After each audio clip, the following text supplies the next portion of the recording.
Good morning, everyone. Let's start with the topic for today. And today's topic, where we left yesterday, was factors affecting capital structure. So, that is the topic which we are going to start off with. So, let's start with the slide.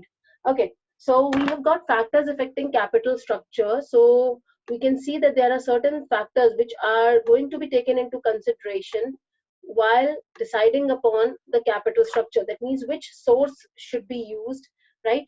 And why should it be preferred in that circumstance. तो पहला point जो हम यहाँ पे करने वाले हैं वो है हमारा कैश फ्लो पोजीशन.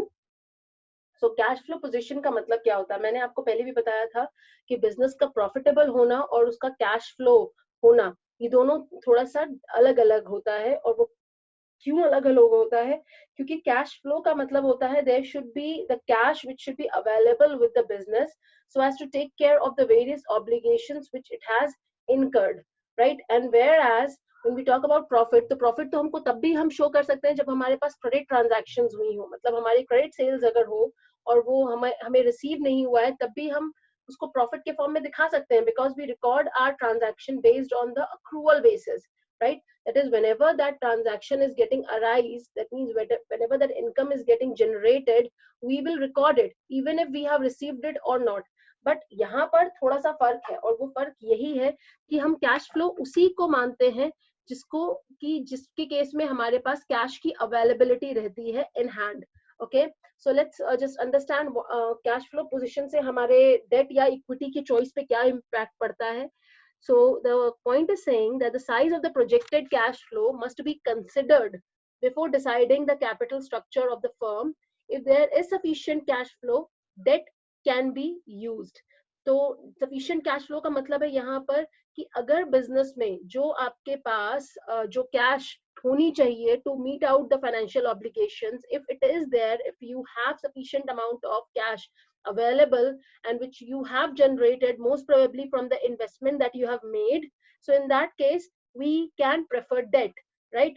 मतलब यहाँ पर हम बेसिकली बात कर रहे हैं कि वो जहां हमने इन्वेस्टमेंट की है, जो हमने फंड्स रेज किया और हमने उसे इन्वेस्ट किया, तो वो जो फंड्स आप इन्वेस्ट करते हैं उसके अगेंस्ट आपको कुछ इनफ्लो होता है. तो वो जो इनफ्लो होता है वो हम कहते हैं रिटर्न्स, राइट? तो अगर हमारा रिटर्न हमारी इन्वेस्टमेंट पे जो हमको रिसीव हो रहा है, अगर वो हमारी कॉस्ट ऑफ कैपिटल को कवर कर रहा है, that means that investment is a correct investment and we have made it right. So in that situation, we can prefer debt as a source of finance for raising funds, right?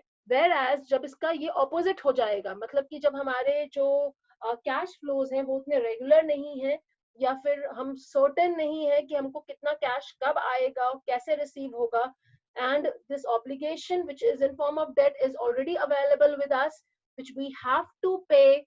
So in that case, how will we able to service the debt, the obligation which we has already got created? So in that case, debt should not be preferred and equity should be preferred, right? So it is talking about the sufficient amount of cash that should be available for payment of the timely pay or the timely payment of the interest as well as the principal amount. Okay, so हमारे पास जो fixed payment obligations होते हैं वो क्या होते हैं? It must be able to cover the fixed payment obligations such as normal business operations, जो हमारी कॉस्ट है, जो नॉर्मल बिजनेस को रन करने के लिए हम कॉस्ट इनकर करते हैं, we should be able to cover it. Second, investment in fixed asset, जो आपने इन्वेस्टमेंट किया है उसके अगेंस्ट आप जो कॉस्ट इनकर कर रहे हैं, जो आपका एक्सपेंडिचर है उस इन्वेस्टमेंट में, you should be able to cover that as well, and meeting the debt service commitment as well as provide a sufficient buffer, right? तो आपको आपके पास कितना कैश फ्लो जब होगा, जब वो सफिशिएंट माना जाएगा? फर्स्ट, कि आपकी जो डे टू डे एक्टिविटीज हैं, जो ऑपरेशंस हैं, it should not suffer, you should have sufficient amount to take care of all those expenses. Second, you should have sufficient amount available for spending it for the purpose of buying the fixed asset. That means जो जहां भी आप investment कर रहे थे उसको cover करने के लिए आपके पास सफिशिएंट कैश अवेलेबल होना चाहिए. एंड थर्डली, जो भी आपने फाइनेंस रेज कर रहे हैं उसकी जो कॉस्ट आएगी, राइट, उसकी कॉस्ट को भी बियर करने के लिए आपके पास अमाउंट अवेलेबल होना चाहिए, मतलब कैश फ्लो अवेलेबल होना चाहिए. And as well as you should also provide for some buffer, matlab in case of any contingency, in case of any kind of any kind of change which may happen, or eventuality which may happen during the time when we are performing our operations, or when we are purchasing our assets. If there are anything which goes not according to our plan, so to take care of all such contingent situation, we should always have buffer cash flow available with us, right?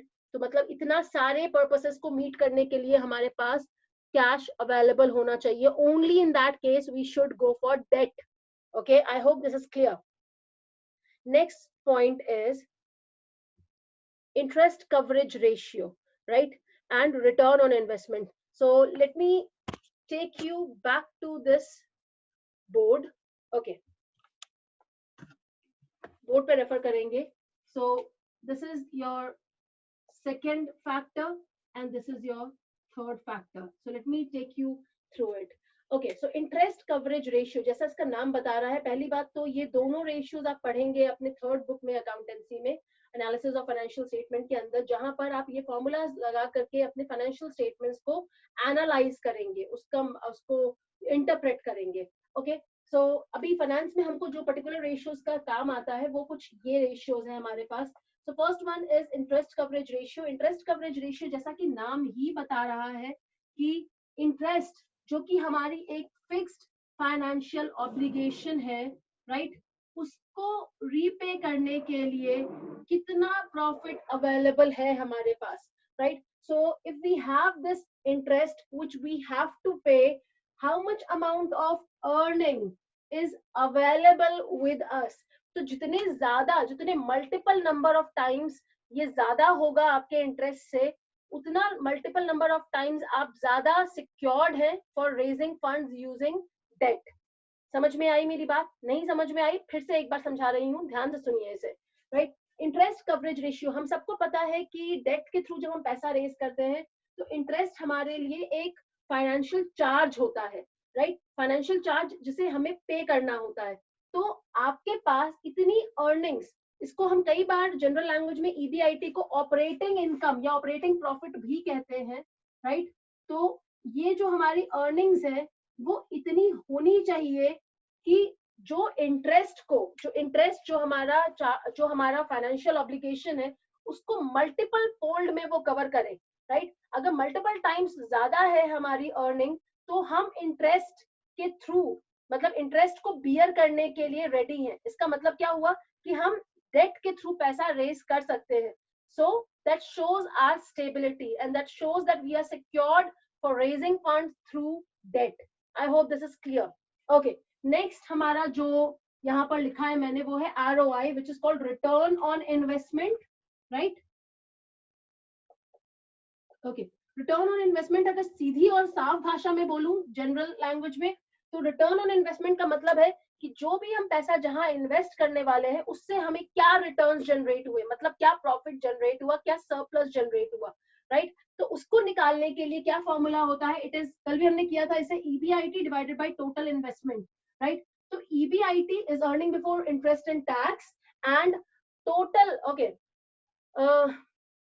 वैदिक आपका सवाल है ma'am ये interest coverage ratio कितना होना चाहिए जिसके through हम डेट में रेज कर सके, मतलब डेट के थ्रू फंड्स रेज कर सके. ओके, ये जितना ज्यादा होगा उतना बेहतर माना जाता है वैदिक, मगर इसके लिए कोई ऐसा फॉर्मेट, कोई ऐसा लेवल नहीं बताया गया है कि इतना हो तो ये बेहतर है, राइट. मगर जितनी मल्टीपल टाइम्स आप इंटरेस्ट को कवर कर सकते हैं अपने प्रॉफिट्स के थ्रू, वो ये बताता है, ये इस बात को आपका ये ऐसा कह सकते हैं कि वो इस बात को ज्यादा सपोर्ट करता है, सब्सटेंशिएट करता है कि आपका प्रॉफिट आपके पास आ रहा है, फर्स्ट. दूसरा, आपकी ऑर्गेनाइजेशन एक स्टेबल ऑर्गेनाइजेशन है जिसकी वजह से आप जितनी भी इंटरेस्ट के थ्रू अपने ऑब्लिगेशंस रेज कर रहे हैं वो आपका बिजनेस कवर कर पाएगा successfully, right. So it is very important that it covers, और मल्टीपल टाइम्स, मतलब it should be at least 3-4 times, not less than that, right. जिससे कि हम ये तो समझ सके कि हमारे ऑब्लिगेशन एक बहुत माइनर अमाउंट है जिसे हमें पे करना है, राइट. तो the number of times that it will be, the increasing number of time it will show the stability and the security of the company. Okay, there's one more doubt that I have received. अगर काफी ज्यादा हो गया ratio तो surplus funds का कोई problem तो create नहीं होगी।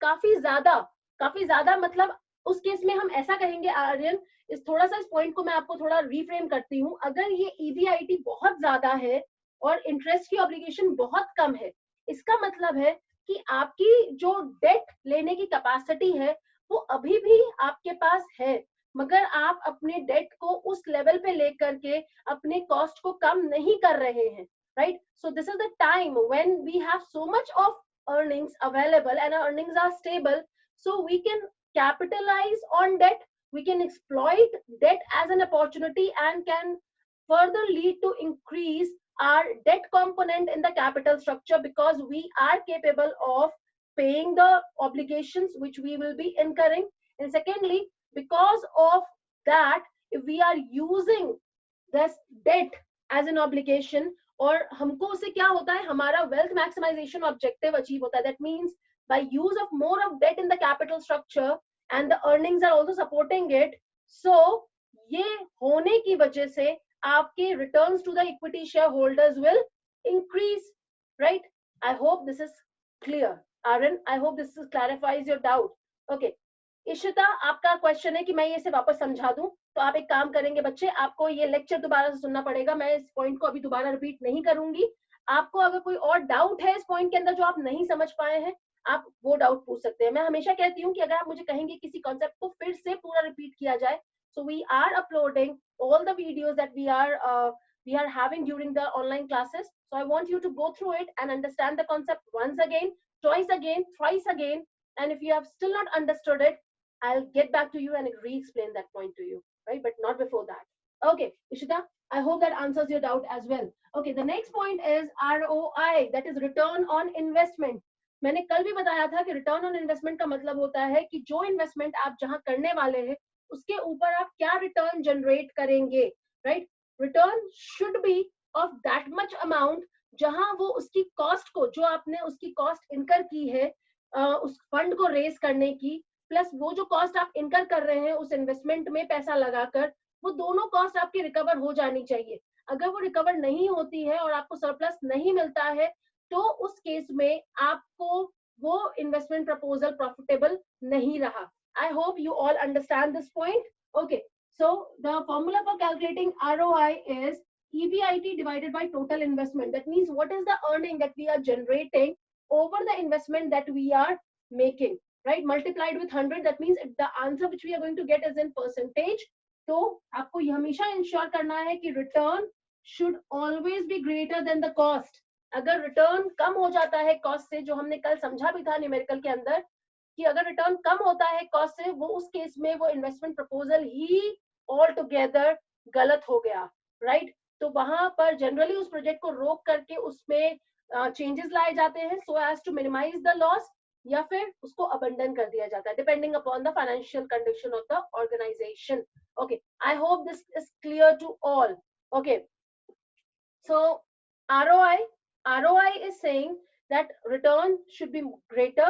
तो अगर आपका रिटर्न कवर कर पा रहे हैं आप, यानी कि अगर आपके रिटर्न्स इतने ज्यादा हैं कि आप अपने कॉस्ट को कवर कर लेते हैं इजीली, तो उस केस में आप डेट को यूज कर सकते हैं। तो it is basically talking about the risk factor. अगर हम सब कुछ देखें तो यहाँ पे ये दोनों फॉर्मूलाज जो हैं ये रिस्क को ही डिनोट कर रहे हैं, right? That means the risk which a business will be incurring because of the inclusion of debt in the capital structure. तो अगर मैंने कहा कि मेरी फाइनेंशियल ऑब्लिगेशन है, एक तो इंटरेस्ट, दूसरा है प्रिंसिपल का टाइमली पेमेंट, अगर आप ये दोनों ऑब्लिगेशंस पे ऑफ करने के लिए रेडी हैं and your earning is of that much amount, that is it is covering it multiple times, तो इसका मतलब क्या है कि ऑर्गेनाइजेशन स्टेबल है, then organisation can go and raise more fund using debt as a capital in the capital structure. और अगर ऐसी सिचुएशन नहीं है, इसका कॉन्ट्ररी सिचुएशन है, तो आपको डेट को कम से कम यूज करना चाहिए and you should use more of equity for raising funds. Okay, let's get back to the board now. Okay, I mean, let's get back to the slides now. Okay, so let me read it for you. So interest coverage ratio, higher the interest coverage ratio, which is calculated as follows: EBIT over interest, lower shall be the risk for the company failing to meet its interest payment obligation. Low interest coverage ratio means that should not be used. Right. I hope this is clear कि हमारा जो interest coverage ratio होता है वो ये show करता है कि हम अपनी अर्निंग्स के थ्रू कितने टाइम्स अपने डेट को कवर कर सकते हैं। अगर डेट को कवर करने के लिए हमारे पास अर्निंग सफिशिएंट है और surplus में है, then we should use debt. Otherwise, we will not take the risk of raising funds through debt and we will go for equity. Okay. Next is return on investment. So return on investment, if the return on the company, sorry, if the return on investment of a company is higher, the company can choose to use trading on equity. Trading on equity, I hope you all remember, it is called use of debt in the capital structure so as to increase the return which is available to the equity shareholders, right? तो यहाँ पर आगे लिखा है choose to use trading on equity to increase its EPS, that is its ability to use debt is greater. Okay, आगे पढ़ते हैं इसे. So आगे यहाँ पर है हमारे पास नेक्स्ट पॉइंट में डेट सर्विस कवरेज रेशियो. सो डेट सर्विस कवरेज रेशियो यहाँ पर मैं आपको फिर से बोर्ड के तरफ लेके जाऊंगी. ओके, तो यहाँ पर हम देखते हैं, I have written this point also. So this is the next point that we have here is debt service coverage ratio, right. अब यहाँ पर क्या लिखा है ऊपर, यहाँ पे लिखा है EBITDA, राइट. DA क्या है यहाँ पे, DA is D stand for depreciation. हालांकि अभी अकाउंट्स में भी आपको इस डिटेल में नहीं बताया जाएगा, बट फिर भी मैं आपको आपकी नॉलेज के लिए बता दे रही हूँ. And A starts for amortisation, right. तो आपके लिए इस वक्त सिर्फ इतना ही मायने रखता है, मगर मैं आपको फुल फॉर्म बता देती हूँ. It is called earning before interest tax dividend and earning before interest tax dividend, this is dividend not depreciation, dividend and amortization. So amortization is the depreciation that we charge over the intangible fixed assets, right. तो यहाँ पर आपको सिर्फ EBIT से generally काम होता है, divided by interest plus principal. यानी कि ये जो टोटल आपकी फाइनेंशियल चार्ज है, यहाँ पे एक चीज आपको और नहीं लिखा मैंने, that is preference dividend.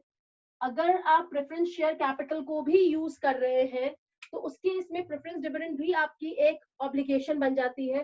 So debt service coverage ratio says that what is the earnings that we are able to generate to cover all the obligations that we have. So obligations here relates to our interest related obligation, our preference dividend related obligation, our a principal amount related obligation that we have to pay to the debt holders and to the principal to the preference shareholders. तो इस case में अगर मेरी earnings इतनी sufficient है कि मैं ये सारे जो मेरी obligations है उसको pay off कर पा रही हूँ, so I should use debt. और अगर ये sufficient नहीं है या कम है ये रेशियो, तो आपको इक्विटी पे शिफ्ट हो जाना चाहिए, क्योंकि यहाँ पे आप देखेंगे कहीं भी इक्विटी का नामो निशान नहीं है, राइट. इसका मतलब है कि जो भी हमारी डेट सर्विस कवरेज रेशियो होती है वो फोकस करती है आपकी उस आपकी उस ऑब्लिगेशन पे जो क्रिएट होती है डेट को यूज करने की वजह से. तो इंटरेस्ट कवरेज रेशियो और डेट सर्विस कवरेज रेशियो में आप देखिए फर्क क्या हुआ. इंटरेस्ट कवरेज रेशियो में we are talking only about interest, right. And in DSCR this is covering the debt segment completely. That means not only the interest segment but also the principal amount which is to be covered so that we can service our debt time to time without making any default. Okay, default होने का मतलब होता है कि आप date को use करने के लिए केपेबल नहीं है या स्टेबल नहीं है. Okay, okay. वैदिक आपने सवाल पूछा है, EBIT तो सेम हुआ, बिल्कुल सही है. एंड DA EBIT DA के कॉज डिविडेंड तो बाद में ही पे करते हैं ना, डिविडेंड तो बाद में ही पे करते हैं, मगर ये डिविडेंड किसके बारे में बात की जा रही है, डिविडेंड की बात की जा रही है प्रेफरेंस डिविडेंड के बारे में, right. That means we are talking about that when we have covered. Okay, let me just take you through this once again and please understand this very clearly, right. और ये क्या है आप लोग थोड़ा सा ध्यान से सुनिए और समझिए. I am talking about, let me just take care of this first. Okay, so I am talking about that when we have this interest coverage ratio, so we are talking about only the interest that we have to pay over the debt obligation. तो उस debt obligation का जो interest segment है उसको पे करने के लिए are you earning sufficient earnings first. This is interest coverage ratio. अब आप याद थोड़ा सा और पीछे चलते हैं और देखते हैं, it is EBIT which is given to you minus your interest. This is earning before tax minus tax obligation which we charge on this amount, and then we get earnings after tax minus preference dividend, right, that we charge. Then we have earnings available for equity shareholders, right, and this thing divided by number of equity shares will be our EPS, which is referring to the wealth maximization objective also. Okay, ये हमारा पूरी hierarchy है. याद आया आपको? याद नहीं आया तो फिर से एक बार समझ लीजिए कि ये हमारी हायरार्की होती है जिसमें हम पे करते हैं, राइट. वैदिक ध्यान से सुनिए इस चीज को जो मैं कह रही हूं अभी आपको. ये जब हम पे कर रहे हैं तो टैक्स तक पे किया, उसके बाद प्रेफरेंस शेयर होल्डर्स जब प्रेफरेंस शेयर के थ्रू हम पैसा रेज करते हैं तो प्रेफरेंस शेयर होल्डर्स को डिविडेंड पे करना भी हमारे लिए एक ऑब्लिगेशन ही होती है. याद कीजिए 11th में क्या पढ़ा था, हमने पढ़ा था कि प्रेफरेंस शेयर होल्डर्स जो होते हैं उनको डिविडेंड तब भी पे किया जाता है जब एक ऑर्गेनाइजेशन को प्रॉफिट नहीं रिसीव होता, राइट. यानी कि उनको प्रॉफिट नहीं रिसीव होता, नहीं मतलब उनको जब आपको इक्विटी शेयर होल्डर्स के लिए सफिशिएंट प्रॉफिट नहीं होता है तब भी प्रेफरेंस शेयर होल्डर्स को डिविडेंड पे किया जाता है, and that should be paid at a fixed amount in a fixed percentage, right. तो ये जब हम पे कर रहे हैं प्रेफरेंस डिविडेंड, तो प्रेफरेंस डिविडेंड भी हमारे लिए एक ऑब्लिगेशन ही है. प्रेफरेंस शेयर होल्डर्स को जो हम अमाउंट पे करेंगे उनकी मैच्योरिटी पे, वो भी हमारे लिए एक ऑब्लिगेशन ही है. तो ये सब ऑब्लिगेशन है, मगर यहाँ पे जो हम बात कर रहे हैं, यहाँ पे जो लिया गया है EBITDA, इसका मतलब क्या हुआ? EBIT earning before interest and tax, right. तो ये इसमें से आपको ये जो ऑब्लिगेशन है, ये जो आपके पास ऑब्लिगेशन है डिविडेंड की, राइट, वो आपको अगर आप पे की, वैसे तो बाद में ही पे करते हैं, मगर अगर आपने उसके लिए कोई प्रोविजन बनाया हुआ है या आपने उसके लिए प्रोवाइड किया हुआ है तो उसको भी हम उसके बिफोर लेके जाते हैं, राइट. जिससे कि हम बिफोर इसलिए लेके जा रहे हैं जिससे कि हम जो उसका अमाउंट अवेलेबल है, right, we can check that what is the total earnings that is available before charging R. एक minute, I think I have made a mistake over here. This is not dividend, मैंने सही लिखा था पहली बार में ही. This is depreciation, right. बिल्कुल सही कहा. Thank you so much Vaidik for reminding this to me. And this is depreciation and amortization. That means वो depreciation जो हम अपने fixed asset पे charge करते हैं, तो basically this is referring to our non cash expenses. याद आया थोड़ा? ये जो depreciation हम charge करते हैं ये non cash expenses होते हैं. तो ये जो हमने expenses charge किए हैं वो भी charge करने से पहले जो profit था आपके पास, वो profit आपको find out करना है, और वो profit को हम यहाँ पे रखेंगे और उसको divide करेंगे interest, प्रिंसिपल और प्रेफरेंस डिविडेंड से, यानी कि वो सारे ऑब्लिगेशंस जो हमें पे ऑफ करने रहते हैं, राइट. सो वो जब आप डिवाइड करते हैं, so that will show you that if that earning which is available with you before paying any kind of interest, before paying any kind of tax, before paying any kind of depreciation और amortization which is the non cash expense, so in that case whatever that is profit which you have generated divided by the obligation, so that profit if it is sufficient we can go for debt. Okay, one more doubt that I have received. Okay, Pratna आप पूछ रहे हैं what is amortization. If you remember, depreciation is what we charge over the fixed tangible asset. What is charged over the intangible fixed asset, that is goodwill, patent, trademark, copyright, उसको जब हम reduce करते हैं, what do we call it? We don't call it depreciation, we call it amortization. That is expiration of the legal rights of the usage of that property. Okay, so that is called amortization. तो इस किसी भी तरीके की non cash expense को charge करने से पहले जो आपकी प्रॉफिट थी वो आपको लेना है divided by the financial obligation. If it is higher, if it is covering the obligation multiple times, go for debt. If it is not, go for equity. I hope this is clear now, everybody. Okay, let me take you through this point now. So this point is saying debt service coverage ratio, profit after tax. Okay, this is not profit after tax. There's a correction over here. Profit before tax plus depreciation plus interest. यानी कि ये profit after tax में करके interest और depreciation और tax को सबको add करेंगे. So, but this is not profit after tax. This is before tax only. Depreciation, interest, non-cash expenses written off. This is non-cash expenses written off. What we have is called amortization, divided by preference dividend plus interest plus repayment obligation that we have, right? So this is the principal amount, which is the repayment obligation, preference dividend plus interest.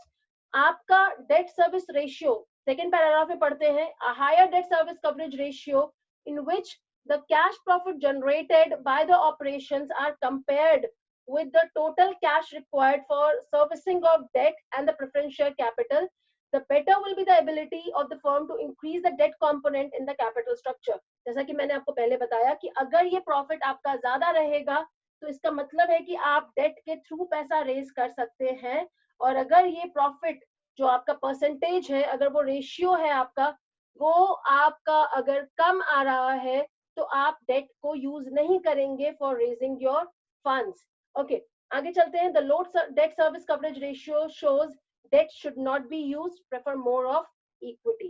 I hope this is clear to all. Okay, okay. Anshul ने मुझे कहा है कि ma'am book में भी profit after tax ही है.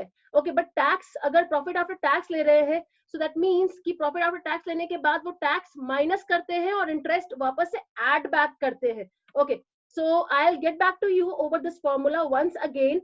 मगर मुझे जो इसके अंदर याद आ रहा है, if I remember it correctly, it is profit before tax, that is, it is EBITDA only, but I'll check this for you and I'll get back on this, right? So I'll get back on the formula for this, but meanwhile the concept remains the same, that whatever profit that has been generated, it should be able to cover all the obligations that we have in form of interest, preference dividend, and your principal amount which has to be paid towards the debt as well as to the preferential capital. Okay, next is cost of debt. Okay, cost of debt के अंदर बताया गया है that if cost of debt is less, more of debt should be used. Cost of debt generally आप देखेंगे, it is generally either it is less or it is less in comparison to equity, and if it is less, we are referring it to the lesser than the rate of return that we are planning to generate. That if the rate of interest that we have to pay to the debenture holders in form of interest, if it is less than the rate of return that we are generating over the investment, then the debt should be preferred, right? Otherwise we should prefer equity. Next one is tax rate. A higher tax rate makes debt relatively cheaper. Tax rate को यहाँ पे लिखा गया है that a higher tax rate makes debt relatively cheaper. वो इसलिए लिखा हुआ है because जो debt है उस पे जो आप interest pay करते हैं, that is paid after payment of the tax is paid after the payment of interest. तो इसकी वजह से अगर आपका tax rate बढ़ जाता है तो आप इंटरेस्ट जब पे करेंगे तो प्रॉफिट्स ऑटोमेटिकली कम हो जाएंगे, जिससे आपकी टैक्स लायबिलिटी भी कम हो जाएगी, राइट? तो इस केस में आपके पास डेट ज्यादा आपको प्रेफर करना चाहिए so that you can get more of tax related advantage, right? And vice versa. Next is cost of equity. Okay, so cost of equity, we are already aware that cost of equity is high. That means the equity share is considered as an expensive source of finance. It is expensive because we have to incur flotation costs. It is expensive because the equity shareholders, we have to pay them the rate of the return of the dividend, for which the rate is not fixed, right? तो अगर आपका profit increase हो रहा होगा तो आपको आपके rate of returns भी हाई करने होंगे for the equity share holders. That means they should be able to get more dividend in form of returns. Okay, मगर एक चीज और भी है जो मैं आपको यहाँ पे बताना चाहूंगी, और वो ये है कि अगर आपको याद होगा, मैंने आपको पहले भी बताया था कि एक बिजनेस के अंदर ओनरशिप हमेशा इक्विटी शेयर होल्डर्स की ही रहती है, डेट की ओनरशिप नहीं होती। इसीलिए मैंने कहा था कि डेट जो आप रेज कर सकते हैं वो मैक्सिमम 49% तक जाता है, उसके बियॉन्ड आप डेट यूज नहीं करते। That means 51% should be in the hands of equity share holders, right. तो जब हम देखेंगे कि हम डेट को ज्यादा से ज्यादा इंक्लूड करते जाते हैं, that means we are increasing our risk proportion, that is the financial leverage is increasing।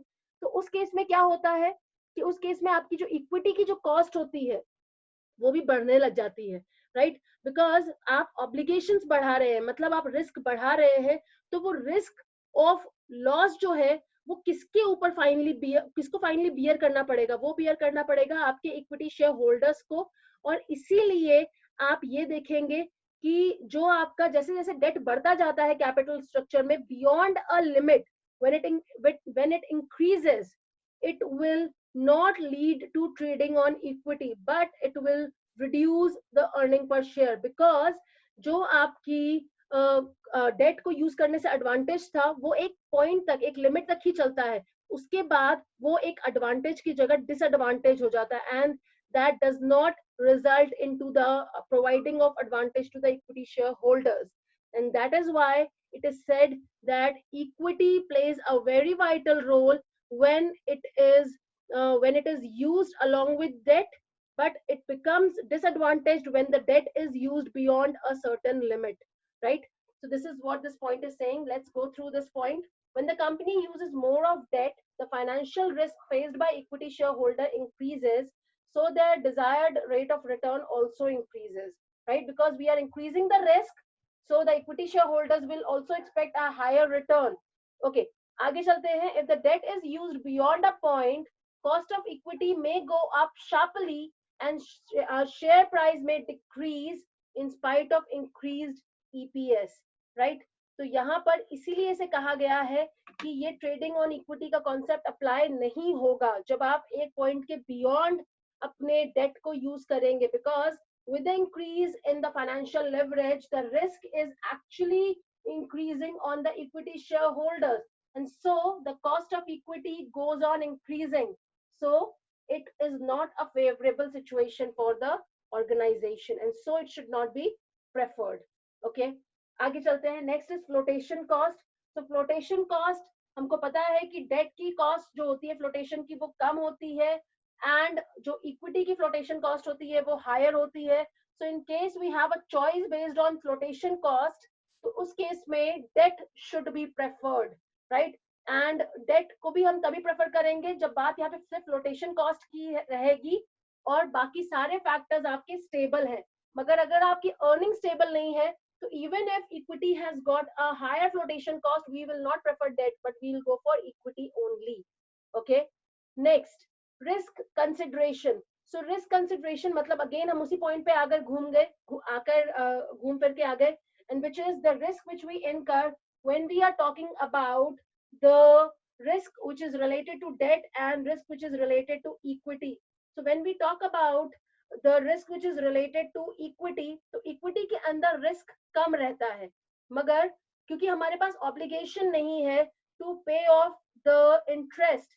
मगर जब हम बात करते हैं डेट की, तो डेट के साथ हमारे पास इंटरेस्ट की लाइबिलिटी साथ साथ चलती है, एक ऑब्लिगेशन साथ में रहती है. इसी वजह से आप देखेंगे कि जो भी आपका डेट है, if you are having a low operating leverage, that means operating cost आपकी कम है, तो आप डेट को यूज कर सकते हैं. That means financial leverage can be increased. But if the operating leverage is already high, we should not go for debt and increase our financial leverage. In that case, equity should be preferred. मतलब दोनों तरह के cost को, दोनों तरह की obligations को, that means the operating leverage and the financial leverage cannot be increased at the same point of a time. Okay.